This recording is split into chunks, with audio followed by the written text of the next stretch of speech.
ఇంట్లోనే గుళ్ళు మైసూర్ పాక్ పక్కా కొలతలతో ఎలా చేసుకోవాలనేది ఈ వీడియోలో మీతో షేర్ చేసుకుంటున్నానండి. ఒకసారి ట్రై చేయండి. ఫస్ట్ నేను ఇక్కడ అందుకోసం కళాయి పెట్టి కళాయిలోన 2 కప్పుల వరకు పంచదార వేసుకొని కొద్దిగా వాటర్ వేసుకొని కరిగించుకోవాలి.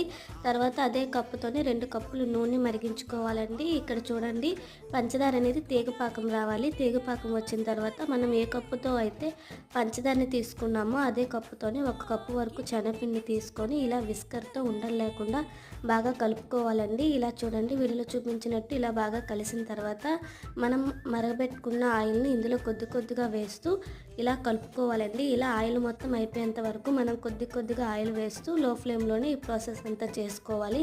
ఇక్కడ చూడండి, మైసూర్ పాక్ అనేది రెడీ అయింది. ఇప్పుడు దీన్ని ఏదైనా టిన్లోకి వేసుకోవాలి.